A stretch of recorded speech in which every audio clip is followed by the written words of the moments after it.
Hello dear students, welcome back to EduHunt video lecture series. We have been discussing about human eye. సర్వేంద్రియానం నయనం ప్రధానం అన్నారు. అంటే మనకున్న 5 sense ఆర్గాన్స్కి ఒక్కొక్క దానికి ఒక ఇంపార్టెన్స్ ఉంది. అన్నింటిలోనూ ఐజ్ చాలా ఇంపార్టెంట్ అని చెప్పే సెంటెన్స్ ఇది. Anyway let us see eye structure.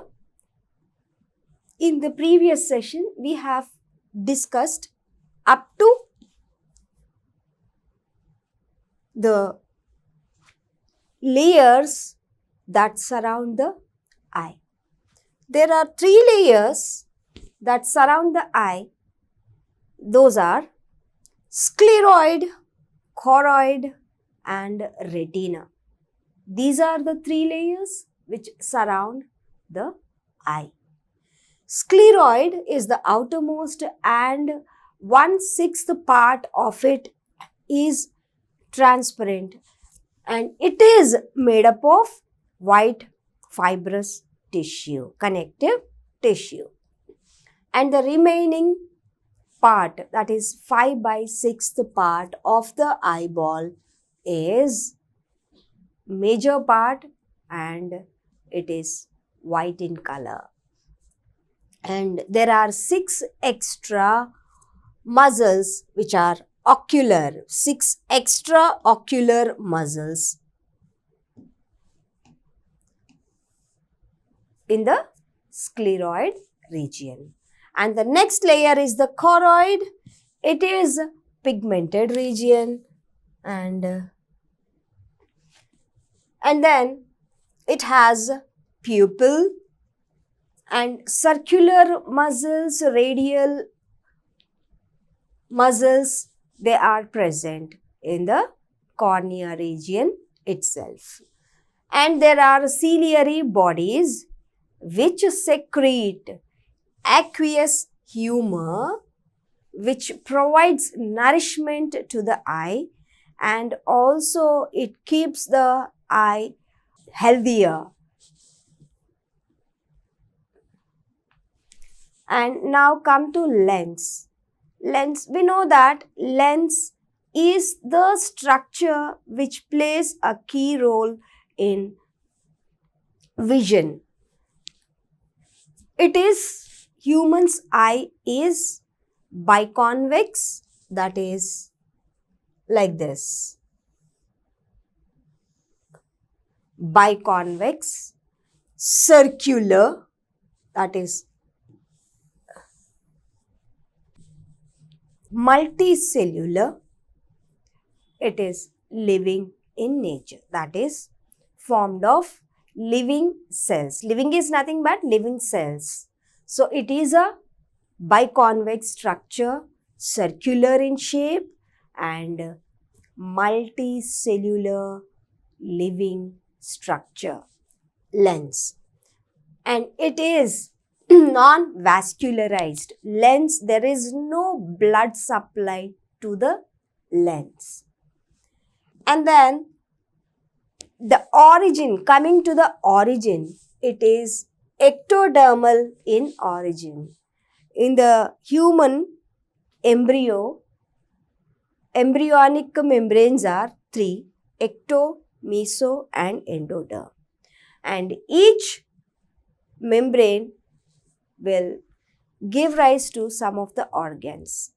In the process of the development, the lens, we have already discussed that eyes are ectomesodermal in origin. Ectomesodermal is nothing but some of the parts of the eye are ectodermal in origin and some other parts are endodermal mesodermal in origin. And ectodermal, coming to ectodermal, retina is the one, and this lens is purely developed from the ectoderm. And the position of the lens in human, it is fixed. That is, it's not moving, it's fixed, but the focal length is adjustable.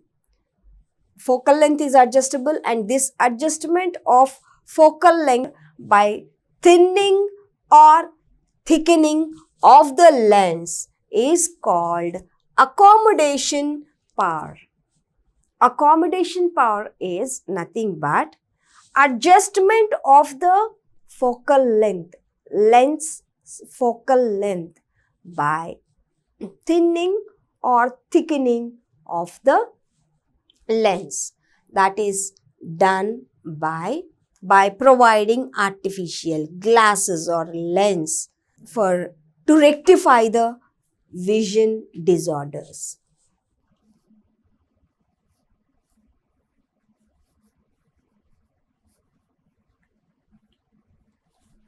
Can you identify where the lens is? This is the lens. You can see this is the lens, and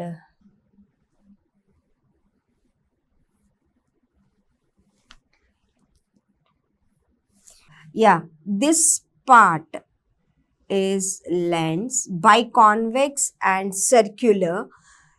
You can see there are no blood vessels supply to the lens. It is very clear.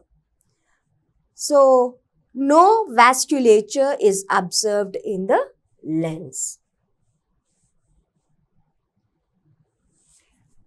The ciliary muscles that are present, they arise from the ciliary body and adjust the focal length of the lens, and for the help to help the accommodation.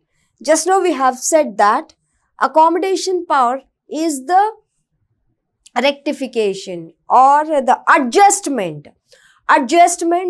of the focal length by thinning or thickening, depending on the case. By thinning or thickening of the lens, the focal length is to be adjusted.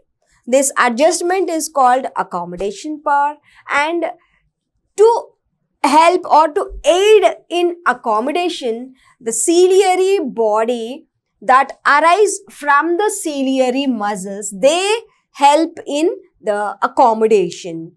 The focal length that is denoted by F, it is healthy humans eye's focal length is 1.5 centimeter, that is 1.5 centimeter. If we convert it into millimeters, we need not convert, but for the sake of understanding,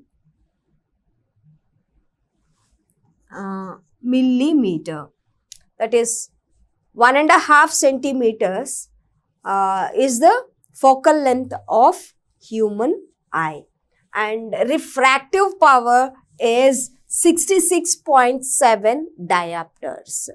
Diopter is the unit of measurement of refraction power. Refractive power is 66.7 diopters, and the focal length is 1.5, that is 1.5 centimeter.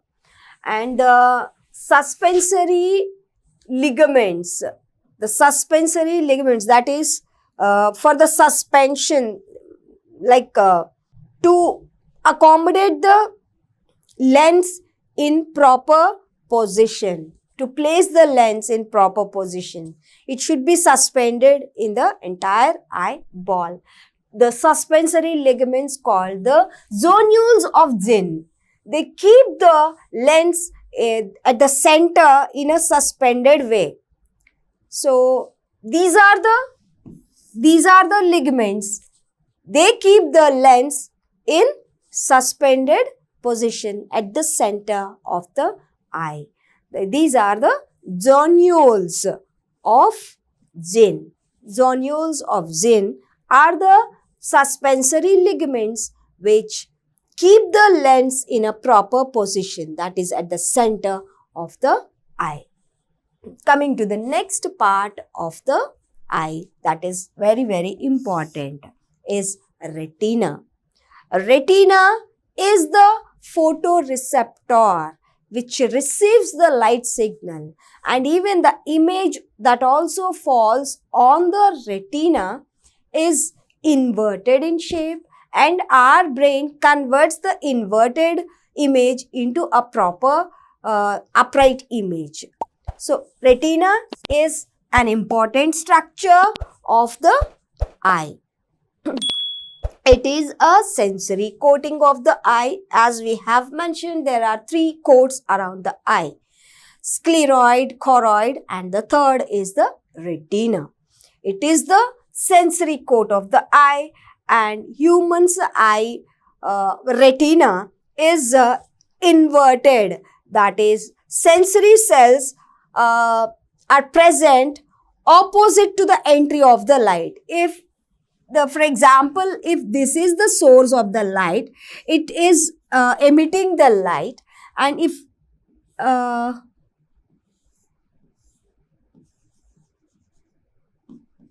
this is an eye,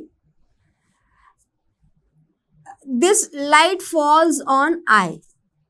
So the retina, the sensory cells of the retina that are present opposite to the light. So entry of light. This is said to be inverted. Inverted in position, and sensory cells are opposite to the light entry. And from outer to the inner, what are the different layers present in retina? There are 4 different and prominent layers in the retina. One is the pigmented epithelium. Pigmented epithelium. Pigmented is nothing but there is a pigment present in the eye. Let us discuss later about these pigments. And sensory layer. First is the pigmented layer, that is a colored layer. And second is the sensory layer. Third is the bipolar neurons. Neurons are nerves layer, and ganglionic layer with optic nerve fibers. Optic nerve fibers are present in the ganglionic layer, that is the 4th layer of the retina. There are 4 different layers in the retina. One is the pigmented epithelium, sensory layer, and third is the bipolar neurons layer, and 4th is ganglionic layer with optic nerve fibers. These are the 4 different layers of the retina. And then first one, that is the pigmented epithelium. It absorbs the oblique or the scattered light. Scattered light is nothing but the light, if it is not unipolar, if the obliquely falling light rays or the scattered light is being absorbed by the pigmented epithelium to prevent the internal reflection on the retina. They absorb it. The pigmented layer present in the retina absorbs the scattered light to prevent the reflection in the internal side, internal eye. So, to prevent that reflection, these scattered light rays or the oblique rays will be absorbed by the first layer, that is the pigmented epithelium. And then the amacrine and horizontal cells are present in the inner and outer border of the third, that is bipolar neurons, and transfer the information laterally to the sharpen and to make the image clear and contrast. These are important. What are they? They are amacrine and horizontal cells. These are present in the inner and outer border of the bipolar neurons. In the inner amacrine cells are present. Inner border of the bipolar neurons have amacrine cells, and the outer border has the horizontal cells, and they transfer the information laterally to make the picture sharp. Sharpness is nothing but the edges are clear, and it should be, if there is an image, for example, this is a dot. This is a dot. You can see the dot clearly. Green color dot is on the board.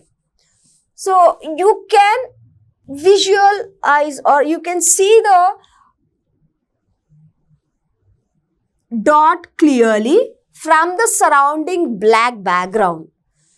To sharpen this, if you go away from this dot, the borders are not clear. If you come closer to it, you can easily draw borders surrounding this green color dot.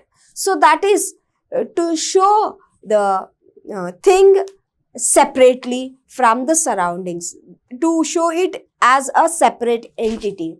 So that is nothing but sharpness. Even you can see the sharpness, brightness, contrast, these are all present in the settings in the menu in TV. You can see all these settings. In the same way, our eye settings also be like that. Our vision, the sharpness in the vision, and the colored vision. And even some people may not recognize the difference between red and green objects. Those are called color blind people. It is genetic disorder, that is genetically transferred, it is inherited, sex-linked inherited disorder.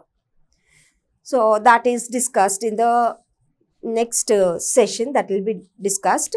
Anyway, to sharpen the image and to view the image clearly, these cells, amacrine cells and horizontal cells, are necessary. And the sensory layer is the second layer, and it has two types of sensory cells. One is rods and second are cones. Rods and cones are the two different types of sensory cells present in the sensory layer.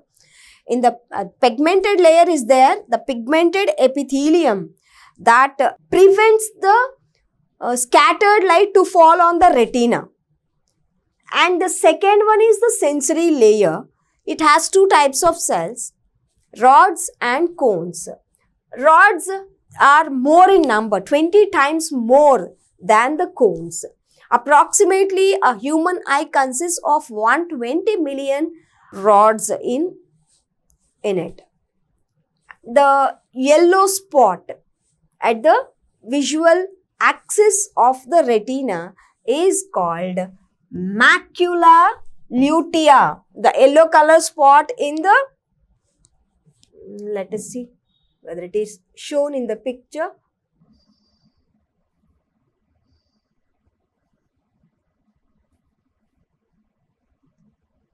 No, it is not shown in the picture. Anyway, the yellow color spot in the visual axis of retina is called the macula lutea. This contains only cones. Only cones. Rods are absent in yellow spot. It is very important. Note down. In yellow spot, the rods are completely absent. It has only cones. The sharpest vision occurs at the central concave point of the yellow spot. It is called fovea centralis. Yellow spot lo unde central region, concave point, akkada sharp vision untundi. That sharp vision point is known as ఫోవియా సెంట్రాలిస్. ఇది ఎక్కడ ఉంటుంది? Yellow స్పాట్లో ఉంటుంది. Yellow స్పాట్లో ఏముండవు? Rods ఉండవు. ఏముంటాయి? Cones ఉంటాయి. So remember all these points. Sharpest vision occurs at the central concave point of the yellow spot is called the fovea centralis, because I am repeating it again to make the concept clear. The point from which the optic nerves are the nerves which, sensory nerves which transmit the signals, and these arises is called the blind spot. Blind spot, the point from where the optic nerves, these nerve fibers arise. These are the optic nerve fibers. So the point where these nerve fibers arise are called the blind spot. Yes. And both rods and cones, both are absent. Even rods and cones are absent. If there are no rods and cones, what could be the fate of the vision? There will not be any vision. So no vision occurs at this region called the blind spot. Okay, blind spot is the area where the optic nerve arises. And then the rods are sensitive to vision in dim light, that is night vision. For night vision, rods help in night vision, that is black and white vision. The night vision in dim light is called the scotopic vision. Scotopic vision is nothing but vision during dim light, that is during night. The pigment present in rods is called the rhodopsin. Rhodopsin is the pigment present in the rods, and it is also known as visual purple. Visual purple is the pigment present in the rod, also called as rhodopsin. And cones are sensitive and help in day vision or colorful vision, bright light. They are sensitive for bright light and for color vision, and color vision is called the photopic vision.